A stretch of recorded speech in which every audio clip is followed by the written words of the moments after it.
Pigeon John sur PUREchannel, c'est un vrai plaisir de retrouver cet artiste qu'on vous a présenté il y a quelques mois. Hi John, it's a pleasure to see you. Hello man. We're just here staying in the sun. Last time it was more chilly in Paris. Yes. Do you have places like that in California? I thought in your biography maybe John is used to those kind of gigs on the beach. Yeah, like shows in Hermosa Beach. It's like walking distance. So all the South Bay near Hawthorne, where I grew up, is kind of like this, but not, you know, as blue and as exotic. Is that the point where you get pleasure when you compose, saying, oh, okay, that sound is staying in my... When I start laughing at myself or laughing at what I'm writing about, I think that's when I start having a lot of fun, because it kind of takes away all the trying of it. It just comes naturally. Are you writing all day? I saw you holding a book when we came here, but I was wondering, because your lyrics are really based on your everyday life experience. There's no lies in the writing. So not yet. Yeah. Soon though. Soon there'll be tons of lies. I won. But yeah, so do you have like a notebook you pick up when you are in studio? And I like to write with Dragon Slayer. I wrote it on the road, supporting the last record, and I'm writing on the road right now. I like to write like in hotel rooms and while driving on my computer, and reading, writing, or watching is pretty much all I do. I need to do more partying. But yeah, that's not happening as of late. You're having a quite writer life. Yeah, that's what it's boiling down to be, and like I feel like, you know, just a novelist, like alone in his, you know, by a typewriter and just writing. Soon you'll be moving to Brooklyn. Oh no. And you'll be writing your books. Now, tell me about this.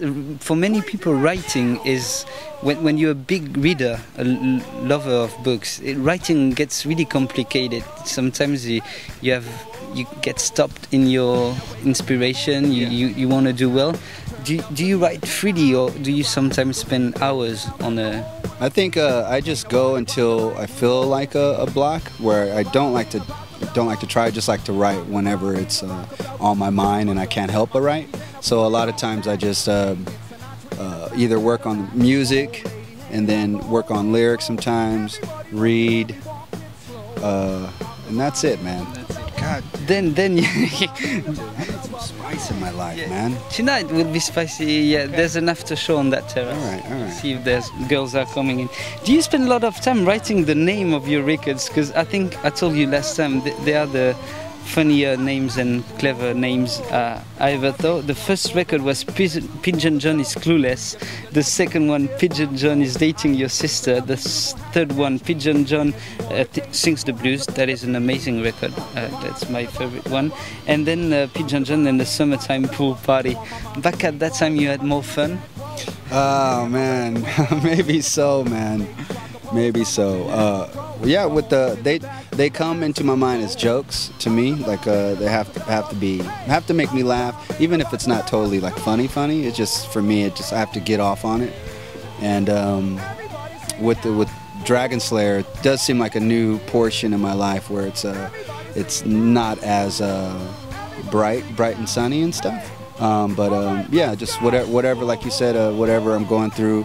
And I just write it down and write what you know is what the greats say, and I just kind of keep it focused like that. Comparing with those previous records, did you have the sensation that on Dragon Slayer you really getting wild on the melody and singing a lot more or more? I think with the Dragon Slayer record, the way it came out like that was because I wrote the music and the words, and almost like kind of like felt like the first time writing a whole record, because I'd never done that. It was always kind of like maybe 2 songs here and then the rest other producers. So this was like a leap for me to try to write a song, and I'm a huge fan of Elliott Smith and the greats like that. Been listening to him since a kid, so this was my almost like a, I wouldn't even say attempt, but this was my like, I want to write. They write everything. I'm gonna write my thing, and that's all those melodies kind of came out on this record like that. Also wondering, preparing this interview, if you had this very large influences when you were like in other terms, if was radio important for you? Were you listening more than K-Day Radio, the hip hop station? Yeah, because we didn't have the money to buy the records. Only my one friend Beat Twice, his mom had a good job, so he was the one guy in the whole neighborhood who bought all the records. From Run DMC, Beastie Boys, like the vinyl, we would all have to go to his house to listen to it. So radio was like the only place that I really heard all my influences as a little kid. And then later on getting into, you know, CDs and all that stuff. The radio is good because it opens the influences, you know? Radio is very, very important. I think it's even internet radio. It's still, whenever I turn it on, like Nova in Paris. I was there the other day and heard something new, and I had to ask, who is this? And it's always new and fresh. So radio is very important. I'm glad that it's still alive. And it's doing well. The discs are selling because of the radio mainly. But are you into folk music? Yeah, I'm into folk music. Sometimes you sound mixing between Johnny Cash and sometimes sing a bit like Elvis also. I like the blues. I like country when it has the blues influence, like the old blues. And a huge Dylan fan, you know, that stuff, obvious. And so I like, I remember working at a bookstore, and this girl was a country music fan, but not like the cool country music. She was like Garth Brooks country. And in the back room, she would always play country music, like while shelving books. And if she was working, you'd just listen to country music. But that was the first time I actually noticed, like, I never hated it because the stories, like all the stories were very black and white, simple, to the point, and almost pretty personal, where you can either relate to it or not. So I like folk music and old country like that when it's because it's so personal. Do you work with Hervé? Because we talked about the production, but there's Hervé Salters playing also on that record, part of General Elektricks. Did you work so every song could be in special mood, special ambience, and very like played live almost?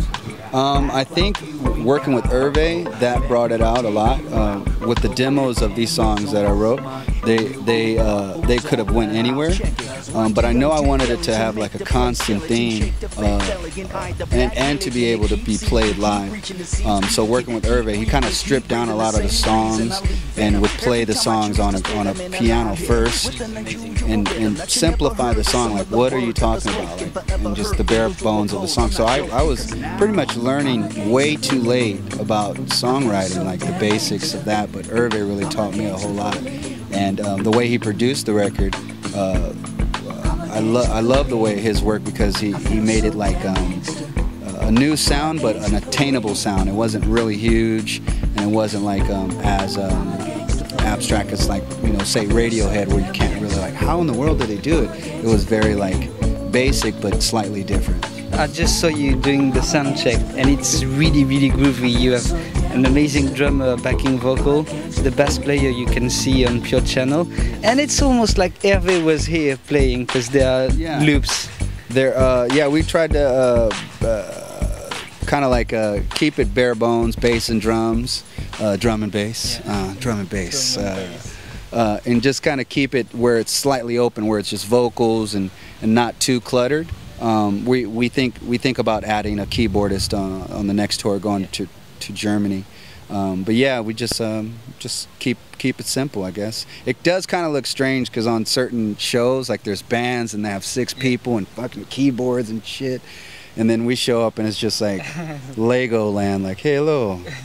Yeah, but it grooves. But we keep it simple. Okay. We try to keep it real tight on stage. Yeah, and it works because the grooves are, it's almost your lot in the kick and the snare. Yes. And the bass is really huge. Go see Pigeon John live. That will be a good idea. Thank you. And you can buy legally or illegally. You can grab them, maybe all the records of. You can grab the records of Pigeon John. There are 5, and try to grab it. Pay it legally. Yeah, legally or illegally. Pay it illegally. Yeah, also. pay for it illegally. Yeah, exactly. And we should say goodbye also.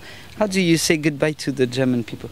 Auf Wiedersehen. Because a lot of German people are looking at us. Oh yeah? Yeah. Are you serious? Yeah, I'm serious. There were a lot of took comments. a shower. Yeah, maybe we should. French people, you don't need to. Just keep it natural.